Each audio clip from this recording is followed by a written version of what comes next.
Una, sana mas marami pang mahuli at mapanagot, pero isipin na lang din natin 6 months ago ni hindi natin alam na ganito na pala kagrabe yung nangyayari sa mga DPWH projects. 6 months ago, akala ng mga diskaya at na marami pang iba na wala na makakagalaw sa kanila, impunity. Kahit papano nasa tama ang momentum.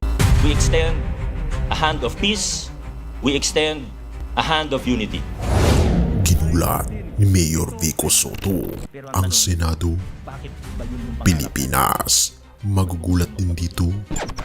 Grabe, hindi ko rin talaga akalain ito. Ano itong nakakagulat na balita patungkol kay Vico Soto?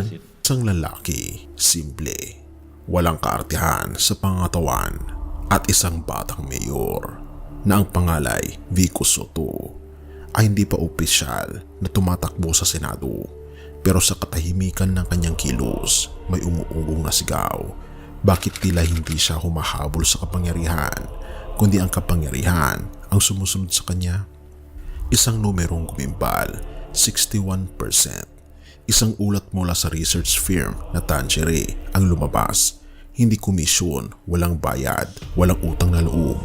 Ayon sa survey, mula Hulyo 18 to 20, si Vico Soto ang nangunguna sa 2028 senatorial race. May 61% voter preference. Hindi lang basta leader, nangunguna sa lahat ng 17 na rehiyon sa bansa. Lahat. Hindi ko rin akalain ito. Walang campaign jingle, wala pang tarpaulin, walang maingay na rally, pero bakit tila siya ang tining na gustong pakinggan ng sambayanan?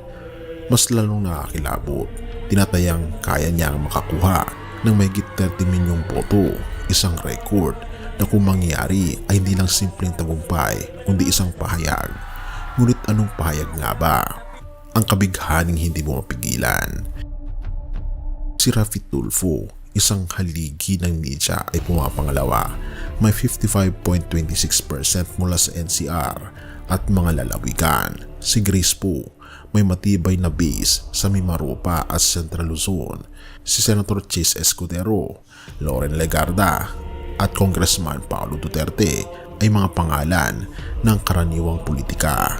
May mga batikang senador, mga sikat sa telebisyon, mga anak ng dinastiya. Pero isang Vico Soto lang ang may ganitong antas ng paghanga. Hindi lang boto kundi tiwala. Hindi ba't may kakaiba sa taong ito? Dahil kilala si Mayor Vico Soto bilang isang matapang at sa kanyang transparency, sa kanyang pamamahala sa lugar ng Pasig City. At siya ang hinahanap ng mga tao. Hindi siya umaasta na tagapagligtas ng bayan. Tahimik siya, matino, may respeto, may dangal. Parang sinadyang itapat sa pagkaumay ng publiko sa iskandalo, pagnanakaw at drama ng politika. Ayon sa mass psychology, may tinatawag tayong identity anchor. Ibig sabihin, kapag nakita mo ang sarili mo sa isang tao, kapag naramdaman mong katulad mo siya, nagkakaroon ka ng matinding koneksyon. At sa panahong pagod at pagkadisolusyon, si Vico ang naging imahe ng ako kung sakali ako ang binigyan ng kapangyarihan. Hindi perpekto pero totoo, hindi mayabang pero matibay.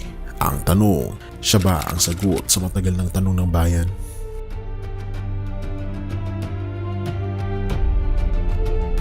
Habang pinagagawa ng politiko ang mga headlines, si Vico ay tila nananahimik, pero ang kanyang katahimikan ay nakakalampag sa tiwala ng masa. Isang open loop. Hindi pa tapos ang eksena. Hindi pa niya sinasabi kung tatakbo nga ba siya, pero ang bayan parang sabik nang makasama siya sa isang mas malawak na laban. Minsan, ang tunay na lakas ay hindi sinisigaw, kundi nararamdaman. Sa panahong ang katotohanan ay tila kakaunti at ang liwanag ay laging tinatakpan ng anino ng ambisyon, may isang paalala mula sa salita ng ating Panginoong Diyos na sinulat para sa ganitong sandali. Proverbs 29 verse 2, when the righteous are in authority, the people rejoice, but when the wicked beareth truth, the people mourn. Sa bawat boto, may basbas. Sa bawat paninindigan, may pananagutan. At kung ang bayang Pilipino ay handa ng pumili, hindi lang na matino, kundi na matuwid, baka ito na ang simula ng katuparan ng isang matagal ng panalangin. Pero higit sa lahat, ang ating Panginoon Jesus pa rin. Siya ang tunay nating leader. Nawa ang lahat ng mga mata ng mamayang Pilipino ay nakatingin lamang sa tunay nating leader na walang iba kundi ang ating Panginoon Jesus. Siya ang presidente ng lahat ng mga presidente, ang hari ng mga hari na mag-i-establish ng isang kingdom na hindi na mawawasak kailanman. Ang tanong, kaibigan, nais mo bang makabilang sa kaharian ng ating Panginoon Diyos? I-comment mo naman sa ibaba ang amen kung nais mong mapabilang. Purihin ang ating Panginoon Diyos at tayo manalangin. Ama naming Diyos na makapangyarihan sa lahat, kami po'y lubos na nagpapasalamat sa iyo dahil sa kabila, Panginoon, ng mga tao na nais po namin ipaupo sa liderato sa aming bansa, ay kayo pa rin po, Panginoong Diyos, ang nangingibabaw sa lahat.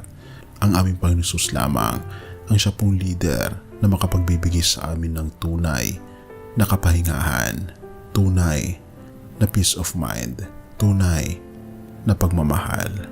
Salamat po, Panginoong Diyos, dahil itinatalaga na namin po ang aming buhay sa inyo at tulungan niyo po kaming manatili sa inyo pong kaharian ngayon at magpakilanman, at amin na pong tinatanggap ang aming Panginoon Kristo.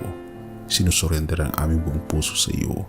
Salamat po, Panginoong Diyos, at patumayan niyo po kami at patawarin po kami sa lahat ng aming pagkukulang at pagkakasala. At salamat po sa pagtanggap sa amin bilang iyong mga anak. Patawarin po kami sa lahat ng aming mga pagkukulang at pagkakasala, sapagkat ito po ang aming samot hiling sa matamis na pangalan ng aming Panginoon Jesus. Amen.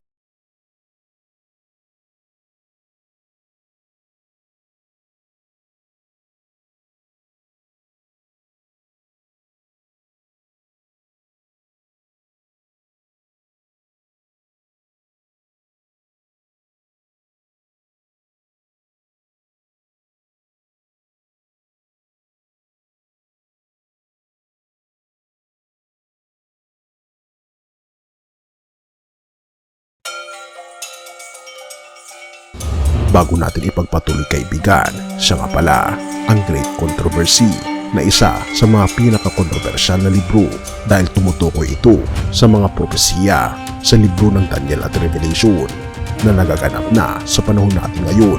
Bago ang pagdating ng ating Panginoong Diyos ay pinamimigay na namin ng libre sa pamamagitan ng PDF, at ito ay nasa limited lamang na panahon. Kaya i-click mo sa description sa baba upang ma-avail mo, kaibigan, ang napaka-importanteng libro ito na magbubukas sa iyo sa mas maliwanag mong hinaharap. Purihin ang ating Panginoong Diyos at tayo magpatuloy.